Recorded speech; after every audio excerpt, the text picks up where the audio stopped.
Bom, agora, 18 horas e 52 minutos, a gente fala de mais um depoimento, agora do delegado da Polícia Federal, Fábio Shor, que teria utilizado um documento do governo dos Estados Unidos para justificar o pedido de prisão preventiva de Felipe Martins, ex-assessor de Bolsonaro.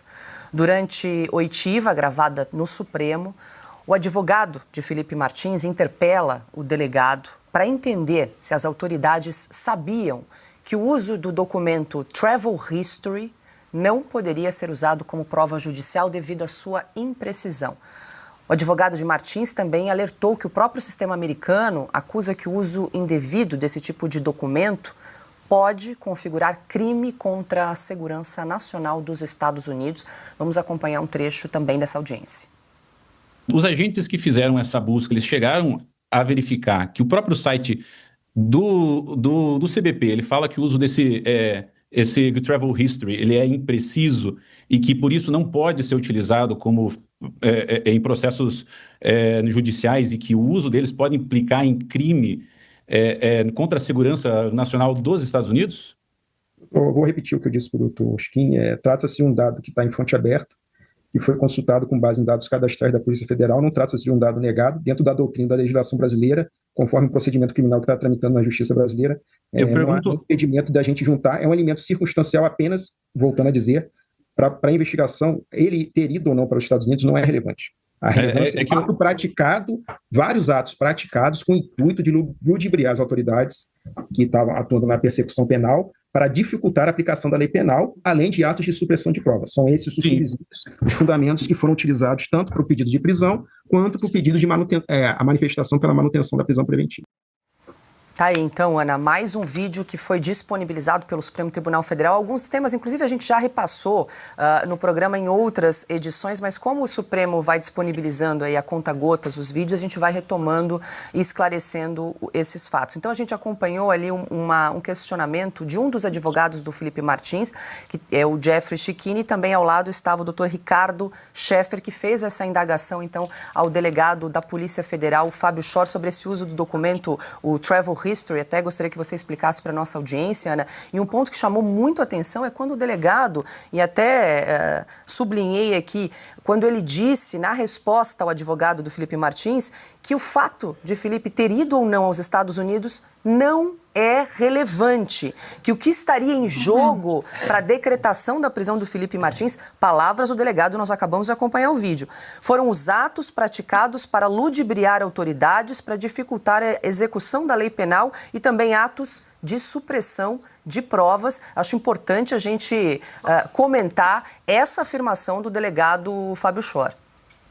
Exatamente, Paula. É nessa afirmação que eu gostaria de debruçar junto com a nossa audiência, porque ele diz que o Felipe Martins, ele ter ido ou não aos Estados Unidos, não é relevante. Pois bem, aqui nós vamos puxar a representação da Polícia Federal lá atrás, assinada pelo delegado Fábio Shor, folha 232 do volume 1 da PET 12.100, disponível para a imprensa e para o público. E o que diz nessa representação do Fábio Shor? Diz o seguinte: alguns investigados não mais regressaram ao Brasil. Se a produção puder colocar na tela, eu mandei, que está bem... Isso.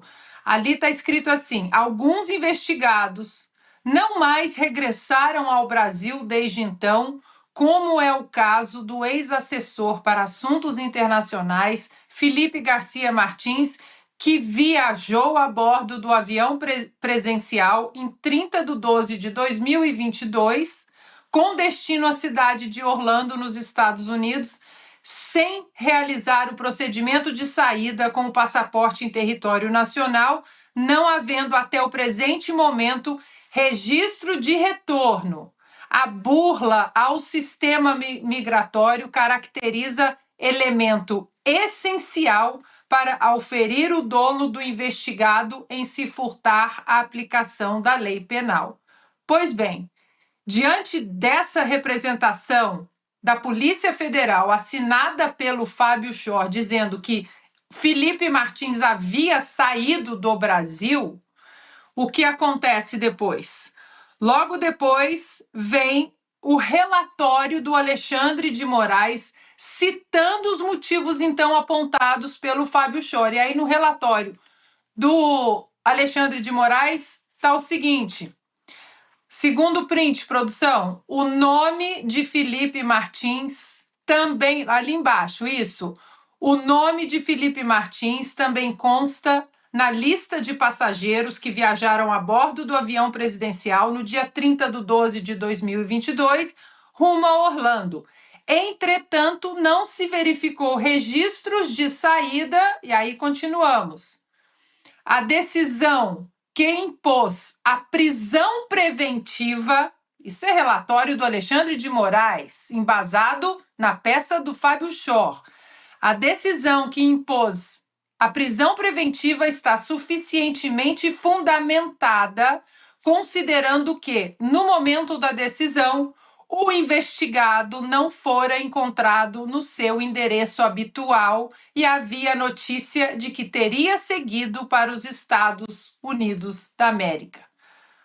Portanto, Paula, o Fábio Chor precisa se decidir se o que está correto é o que ele colocou no relatório da Polícia Federal ou se o que ele disse agora nessa oitiva, porque ele mudou. Só lembrando um pequeno detalhe, Paula, no dia 1º de março de 2024, a PGR pediu pela soltura do Felipe Martins. A PGR, após ofício da Latam e vários documentos de que Felipe Martins nunca havia saído do Brasil, disse que a defesa demonstrou que Felipe Martins não havia viajado. E aí o que acontece? Alexandre de Moraes dá de ombros. Depois vem a geolocalização de Felipe Martins, que mostra mais uma vez que ele não havia saído, e Alexandre de Moraes esconde isso da defesa. Portanto, o Fábio Chor precisa decidir o que é correto, o que ele disse no relatório enviado ao ministro Alexandre de Moraes, ou no que ele disse agora nessa audiência e nessa oitiva. Em algum lugar ele mentiu. Pois é, Silvia, vale lembrar que o delegado de Polícia Federal, o Fábio Chor, ele foi arrolado, foi chamado como testemunha pela defesa de Felipe Martins, pelos advogados do Felipe, e aí ele traz essa informação dizendo que a ida do Felipe aos Estados Unidos não seria relevante para o caso. Agora, então, a gente acompanhou o vídeo, não há dúvida, né, o que a gente acabou de acompanhar pelo vídeo gravado pelo Supremo. Não há dúvida, o comentário da Ana é impecável, é uma riqueza de detalhes, datas, informações, nada mais para em pé. Não para em pé. Eles simplesmente montaram uma narrativa, não encontraram provas. É evidente que a viagem do Felipe Martins, que não aconteceu, é o grande calcanhar dessa história toda. Eu diria até mais, é o calcanhar, é o telhado de vidro mais explícito da farsa da trama do golpe. Para mim, é o ponto central, nevrálgico mesmo. Eu acho que isso, e teremos investigação, já temos uma investigação séria conduzida por autoridades americanas. Teremos consequências dessa investigação e isso também trará consequências aos envolvidos. Portanto, se foi o delegado A, se foi o ministro A, B, C, o agente tal, não importa.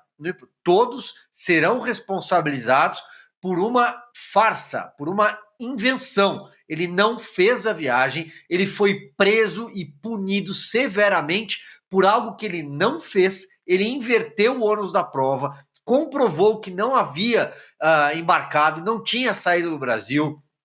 A companhia aérea emitiu um atestado. Tem a questão da imigração dos Estados Unidos, que é seríssima. Isso é um crime, é muito sério para um país como os Estados Unidos da América.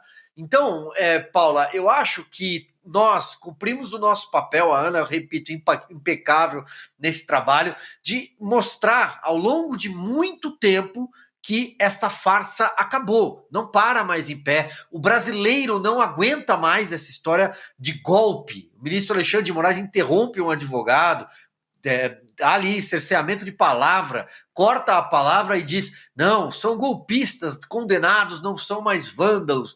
Ou seja, é uma sustentação política.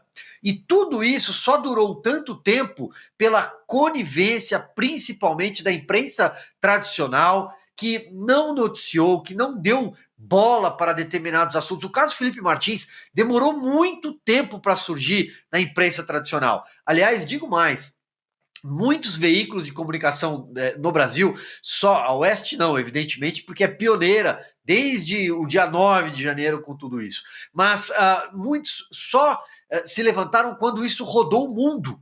Eu me recordo de um artigo da Mary O'Grady no Wall Street Journal, relatando tudo que tinha acontecido. Então, quando começa a fazer um ruído muito forte fora das nossas fronteiras, é que esse caso vem à tona, ele vem à superfície. E é, de fato, o mais nebuloso de todos. Então, eu acho que, para deixar registrado que a imprensa, e principalmente porque isso aconteceu no primeiro mês de mandato do Lula, com toda aquela pressão que existiu, havia, né, uma blindagem ao governo Lula, uma blindagem ao G. Dias. O G. Dias, ele cumpre um ritual, e finalizo aqui, Paula, um roteiro muito diferente de outros ministros enrolados de governos do PT. O G. Dias é tirado de cena no mesmo dia que a CNN divulga aquelas imagens. Ele vai para uma reunião e uma hora depois ele pendura o boné, parece que ele pediu demissão ou foi demitido, pouco importa. A partir dali ele desaparece, ele é tirado da cena política. Porque, claro, como Augusto disse, ele tinha uma história para contar de quem estava lá dentro e de quem tem responsabilidade. Quando ele não responde às perguntas que o advogado faz, e nós relatamos agora há pouco, ele está falando da defesa do Palácio do Planalto. Eu lembrei do plano escudo agora há pouco. Ele está falando de todo um processo que foi simplesmente desleixado, ou no mínimo desleixado. Estou sendo cauteloso também. Portanto, acabou. Acho que agora o castelo de areia realmente caiu. Não resta mais nada. O que teremos é uma corte arbitrária, um tribunal de exceção político, que vai condenar pessoas sem prova.